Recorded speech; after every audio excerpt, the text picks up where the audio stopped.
Manchester city এই শীতকালীন দলবদলের বাজারে 200 মিলিয়ন প্রায় 200 মিলিয়ন ইউরো খরচ করে ফেলেছে। সিটির অবস্থা খুব একটা ভালো নয় এবং সেই কারণেই পেপ গুয়ার্দিওলা এইবারের জানুয়ারি মাসে যে দলবদলগুলো করছেন তার সবশেষটা লেটেস্টটা নিকো গঞ্জালেস ডেডলাইন ডেতে 60 মিলিয়ন ইউরোর বিনিময়ে পোর্তো থেকে তাকে দলে নিয়েছে ম্যানচেস্টার সিটি। এর আগে 70 মিলিয়ন ইউরো খরচ করে আইনট্রাক্ট ফ্রাঙ্কফুর্ট থেকে ওমর মারমুশ এসেছেন, যিনি দুটো ম্যাচ এরই মধ্যে প্রিমিয়ার লিগে খেলেও ফেলেছেন সিটির জার্সিতে। তারও আগে আমরা দেখেছি লস থেকে নেওয়া হয়েছে ডিফেন্ডার আব্দুল কাদির হুসানফকে, আর এরও মাঝামাঝি সময়ে পালমেইরাস থেকে ভিতর হেইস তিনি এসছেন আরেক ডিফেন্ডার। এই দুই তরুণ ডিফেন্ডার সঙ্গে ওমর মারমুশ উঠতি ফরওয়ার্ড, আর সাথে নিকো গঞ্জালেস মিডফিল্ডার, আর ধারে ম্যানচেস্টার সিটি থেকে কাইল ওয়াকার গেছেন এইসি মিলানে। এই যে ম্যানচেস্টার সিটিকে নিয়ে এত কথা, তার শুরুটা বোধহয় আমরা করতে পারি নিকো গঞ্জালেসের এই ট্রান্সফারটা দিয়ে। কারণ সিটির এই যে খারাপ অবস্থা তার পেছনে অনেকেই দায় দেখাচ্ছেন রদ্রির ইনজুরিকে, এবং এখন একজন মিডফিল্ডার নাম্বার 6 কিনেছে ম্যানচেস্টার সিটি, যার নাম নিকো গঞ্জালেস, যাকে কেনার জন্য 60 million euro release clause Manchester সিটিকে পে করতে হয়েছে। দেখেন, এই জায়গার মধ্যে এই নিকো গঞ্জালেস আসা যে সুবিধাটা হবে সেটা হচ্ছে যে একজন জেনুইন নাম্বার 6 পেল ম্যানচেস্টার সিটি, যেহেতু রদ্রি ইনজুরিতে পড়ে গেছে। আমরা কোভাচিচকে দেখছি সামটাইম সেই জায়গায় খেলতে, ইনফ্যাক্ট গুন্দোয়ানকেও তারা মাঝখানে নাম্বার 6 আসলে খেলিয়েছে। এই জায়গাটায় হয় আপনার সুবিধাটা কি হবে, আপনি হচ্ছে গুন্দোয়ান বা কোভাচিচ এই দুজনকে আপনি হচ্ছে সেন্টার মিডফিল্ডার রোলেও আপনি চাইলে আলটিমেটলি আপনি খেলাতে পারবেন, এবং এই সাইনিংটা তো ম্যানচেস্টার সিটির দরকার ছিল। ম্যানচেস্টার সিটি এবার যত টাকা খরচ করেছে, আপনি হচ্ছে ইউরোর হিসেবে বলছিলেন, যদি আপনি পাউন্ডের হিসেবে আসেন সেটা হচ্ছে 180 মিলিয়ন পাউন্ড তারা খরচ করেছে। ওভারঅল বাকি যে 19টা ক্লাব ইংলিশ প্রিমিয়ার লিগে তারা সব মিলিয়ে খরচ করেছে 190 মিলিয়ন পাউন্ড, যেখানে ম্যানচেস্টার সিটি একা এই 4 জনকে আলটিমেটলি তাদেরকে নিয়ে ম্যানচেস্টার সিটি খরচ করলো 180 মিলিয়ন পাউন্ড। দেখেন, সিটির এই সাইনিংগুলো কিন্তু মানে সিটিকে কখনো আমরা এই ধরেন উইন্টার ট্রান্সফারে এত খরচ করতে আমরা দেখি না।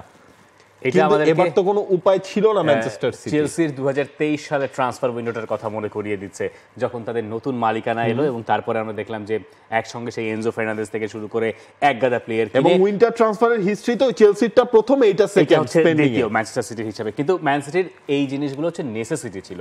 আপনি আর্সেনালের সঙ্গে ম্যাচটা তো ভুলে যাওয়ার কথা এত তাড়াতাড়ি নয়, এবং ওই জায়গায় কি হয়েছে, আর্সেনালের সঙ্গে মিডফিল্ডে আউটরান হয়েছে ম্যানচেস্টার সিটির মিডফিল্ড বারংবার।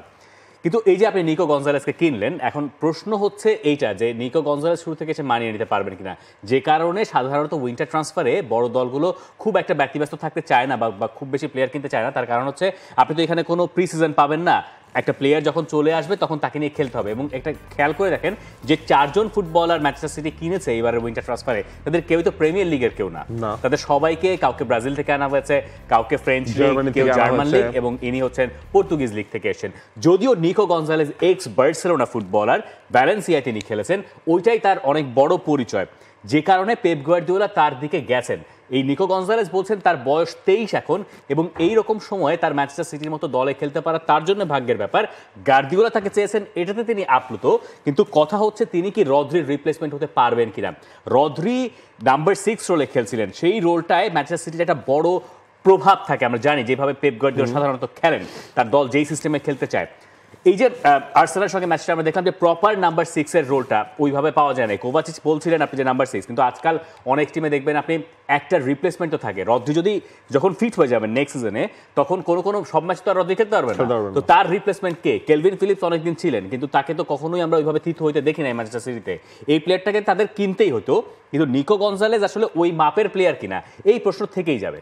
দেখেন, এই সিজনটাও আপনি যদি দেখেন, নিকো গঞ্জালেস কিন্তু হচ্ছে আপনার 2টা ম্যাচ সাসপেনশনের কারণে খেলতে পারে নাই।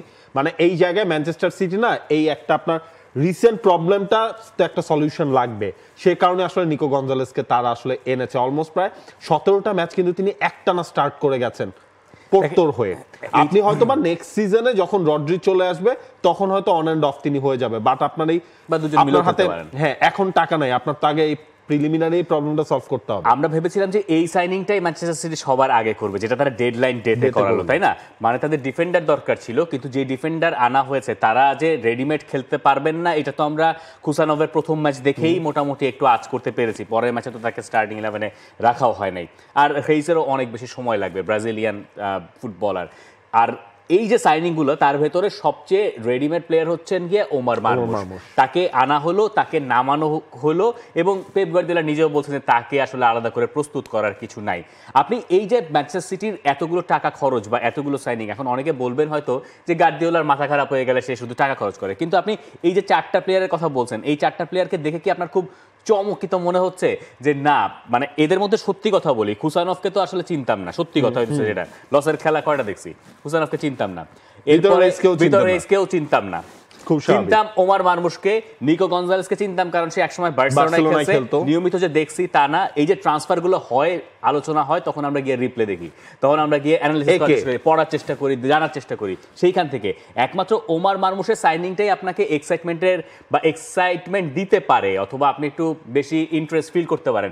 এই ছাড়া বাকি সাইনিং গুলো ওয়ার্কআউট করবে কিনা এটা একমাত্র মানে পেপ গার্দিওলাই বোধহয় ভালো জানেন। দেখেন এই জায়গায় এই যে আরেকটা পয়েন্ট শোনা, ধারে ম্যানচেস্টার সিটি থেকে এসি মিলানে চলে গেলেন কাইল ওয়াকার, তার তো একটা রাইট ব্যাক আসলে দরকার ছিল। হ্যাঁ, দরকার ছিল। ওই জায়গায় হচ্ছে সেই নেসেসিটা ফিল আপ করেছেন। আলভারেজ নাই, সেই জায়গায় একটা সেকেন্ড স্ট্রাইকার দরকার, ওমর মারমুশকে সেখানে তিনি এনেছেন। সেম জিনিসটাও কিন্তু আপনার হচ্ছে নিকো গঞ্জালেজের সাথেও কিন্তু হয়েছে, আপনার নাম্বার 6 নাই, সেখানে আপনি একজন জেনুইন নাম্বার 6 এনেছেন। আর এই মানে উইন্টার ট্রান্সফারকে মাঝে মাঝে বলা হয় ভাঙা হাট, সেই ভাঙা হাটে তো আপনি আর কি পাবেন? গার্দিওলা মূলত তার আগের ভুলের খেসারতটা দিচ্ছেন। যখন গত সিজনটা শেষ হলো, এরপরে তাকে ম্যানচেস্টার সিটি থেকে নাকি বলা হয়েছিল যে আপনি নতুন কোনো প্লেয়ার সাইন করাতে চান কিনা। আলভারেজ তো চলে গেলেন, তখন পেপ গার্দিওলা একটু অ্যাডামেন্ট ছিলেন যে তিনি সাইন করাবেন না কাউকে। এটা হচ্ছে, আমি এই নিউজটা পড়লাম হচ্ছে গিলেম বালাগ, তিনি এই নিউজটা করেছেন বিবিসিতে। তিনি বলছেন যে পেপ গার্দিওলাকে, তার সাথে পেপ গার্দিওলা খুব ভালো সম্পর্ক, একদম কাছের লোক, মনে করেন আমি যেমন আপনার হাড়ির কিছু খবর জানি, এরকম একটা ব্যাপার আর কি। তো তিনি বলছেন যে গার্দিওলাকে বলা হয়েছিল টাকা খরচ করার জন্য, কিন্তু তিনি তখন রাজি হন নাই। তিনি এটা ধরে নিয়েছিলেন যে যেহেতু 4বার লিগ জিতেছি, ম্যানচেস্টার সিটি একটা ভালো জায়গায় চলে যেতে পারবে। আপনি যদি এইভাবে হিসাব করেন, নভেম্বর মাস পর্যন্ত ম্যানচেস্টার সিটি কিন্তু আনবিটেনই ছিল টটেনহ্যামের কাছে, ওই লিগ কাপের ম্যাচ হারার আগ পর্যন্ত, পুরো সিজন জুড়ে। তো রদ্রির অগাস্ট মাসে চলে যাওয়াও তো ওইভাবে প্রকটভাবে তাদের মানে বুঝে আসে নাই, যেভাবে এসছে নভেম্বরের পরে গিয়ে একটার পর একটা বিপর্যয়ের পরে, নভেম্বর ডিসেম্বর আবার আফটার ক্রিসমাস কিন্তু হচ্ছে গিয়ে ম্যানচেস্টার সিটি মোটামুটি চলছে না, চলছে আবার তো থেমে গেল, আর্সেনালের সাথে ম্যাচটা ভাবলেন যে থামছে, চলছে তখনই আবার থামলো। এখন আসলে এই ছাড়া কোনো পেপ গার্দিওলার সামনে আর কিছু ছিল না। এটাকে আপনি একটা রিবিল্ড প্রসেস হিসেবে ধরতে পারেন, এবং এই ফুটবলারের ভেতরে একমাত্র ওমার মারমুশ বাদে আর কেউ যদি ক্লিক না করেন এই মিড সিজনের বাকি সময়টুকু, তাহলে অবাক হওয়ার মতো কিছু থাকবে না। সমালোচনা অনেকে করবেন, কিন্তু অবাক হওয়ার মতো কিছু থাকবে না। বাংলাদেশ প্রিমিয়ার লিগ 2025, 7টি দলের জমজমাট লড়াইয়ে মাতবে পুরো দেশ। দেখতে চোখ রাখুন টি স্পোর্টস নেটওয়ার্কে।